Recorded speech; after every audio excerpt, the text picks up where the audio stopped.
भाई भाई में मतभेद की कहानी। बहुत दिनों बाद अच्छी गहरी नींद आई। सोकर उठ जाने पर हॉस्पिटल में हूँ यह ध्यान में आने के लिए कुछ क्षण लगे। बेल बजने पर रूम में नर्स आई और बोली, गुड इवनिंग सर। कोई मिलने आया था क्या? नहीं, नर्स ने कहा। थोड़ी देर सोया था इसलिए पूछा। मोबाइल पर एक भी मिस कॉल या मैसेज नहीं आया था। अभी कैसा लग रहा है? नर्स बोली। प्रचंड बोर हो गया हूँ।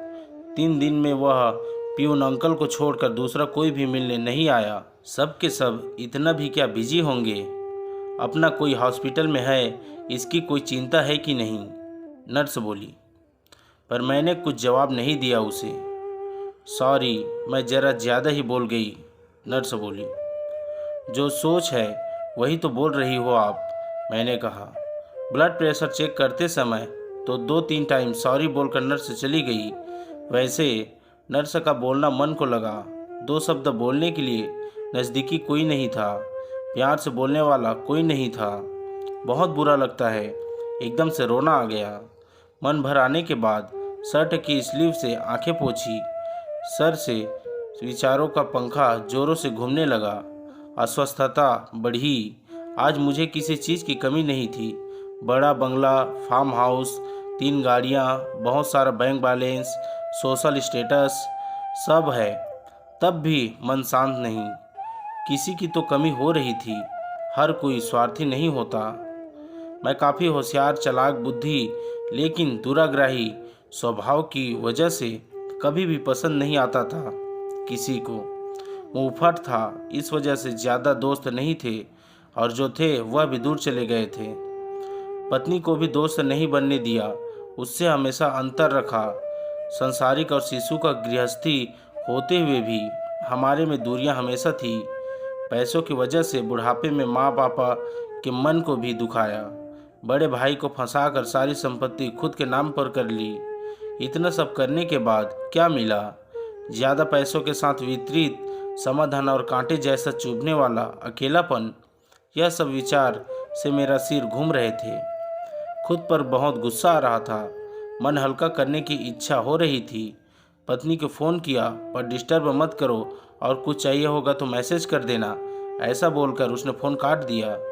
जवानी के दिनों में भी साथ नहीं रहने वाले बेटे से बोलने का तो सवाल ही उठता नहीं। फ़ोन नंबर देखते समय भैया के फ़ोन नंबर पर नज़र रुकी। वापस यादों की भीड़। भैया का नंबर डायल किया, पर तुरंत कट कर दिया। वजह हमारे बीच का ना बोलना। 3 साल पहले हमारा बहुत बड़ा झगड़ा हो गया था। उसके बाद बड़प्पन दिखाकर भैया ने सब कुछ भूलना चाहा, पर मेरा ईगो बीच में आ गया, इसलिए अब मुंह खोलने की हिम्मत नहीं हो रही थी। तब भी बोलने का मन हो रहा था। बाद में हिम्मत करके नंबर डायल किया और आंखें बंद कर ली। फ़ोन उठाने के बाद भैया की आवाज़ आई, भैया मैं बोल रहा हूँ। अभी तक नंबर डिलीट किया नहीं क्या तूने? छोड़, कैसा है तू? फ़ोन क्यों किया? तभी मैं भैया को बोला, आपका गुस्सा समझ सकता हूँ भैया, बहुत गलत बर्ताव किया मैंने आपके साथ। मीठी मीठी बातें करके फंसाया आपको। मन में जो भी था वह सब धार धार बोलने लगा। तभी भैया बोले, मुद्दे की बात बोल, गड़े मुर्दे मत उखाड़, हमारे बीच अब कुछ भी नहीं बचा। भैया ऐसा मत बोलो, मैं तो सिर्फ बोल रहा हूँ। आप तो पैसों के कारण भटक गया था मैं भैया, भूल हो गई मुझसे, बंटवारा हो गया, अब कुछ भी नहीं बचा, मुझे माफ़ कर दो, मैंने बोला। पर भैया की तरफ से कुछ भी जवाब नहीं आया। मैं सुन रहा हूँ, बोल क्या काम था? मुझसे बहुत बड़ी भूल हो गई भैया, तुझे कहा ना मुद्दे की बात बोल, जो हुआ वह सब भूल जाओ। ठीक है भैया, बेमन से बोले, पर मैं बहुत ज़्यादा भावुक हो गया। तभी भैया बोले, तुम्हारा हो गया हो तो फ़ोन रखता हूँ, आज तो स्पष्ट रूप से बोल क्या हुआ। तभी मैं बोला, हॉस्पिटल में अकेला पड़ा हूँ भैया। क्यों, क्या हुआ? भैया का आवाज़ एकदम से आया, बीपी बढ़ गई है, चक्कर आ रहे थे, इसलिए भर्ती हुआ हूँ, डॉक्टर ने आराम करने के लिए कहा है। तभी भैया ने पूछा, साथ में कोई है क्या तुम्हारे? कोई भी नहीं है। दिन में 2-3 बार पत्नी और बच्चे वीडियो कॉल करके अपना कर्तव्य निभा रहे हैं। जो बोया वही पा रहा हूँ। मैंने उनके साथ भी ऐसा ही किया था। कभी भी प्यार के 2 शब्द बोले नहीं, सिर्फ व्यवहार देखा। स्वार्थ के लिए रिश्तों को इस्तेमाल किया और तोड़े भी। अकेलेपन से आंखें खुल गई। मन भर आने से फ़ोन कट कर दिया और अंधेरा करके बिस्तर पर पड़ा रहा। कुछ देर बाद नर्स आई। लाइट लगाकर हाथ में कागज में कुछ रखा हुआ था। वह नर्स ने मुझे दिया। उसमें से मस्त खुशबू आ रही थी। जल्दी जल्दी उसे खोला तो उसमें भुनी हुई मूंगफली थी। वह देखकर बहुत खुशी हुई। ज़रूर भैया आए होंगे। कहाँ है भैया? मैं यहीं हूँ कहकर भैया सामने आए। हम सगे भाई 3 साल बाद एक दूसरे से मिल रहे थे। दोनों के ही मन की विचित्र अवस्था हो गई थी।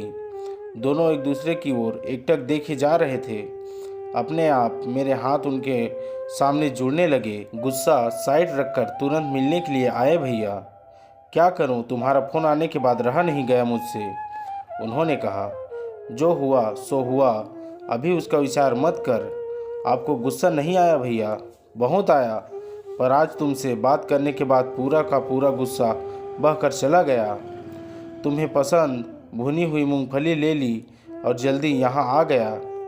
भैया, मैं आगे कुछ बोला नहीं। भैया ने सर पर प्यार से हाथ फेरा।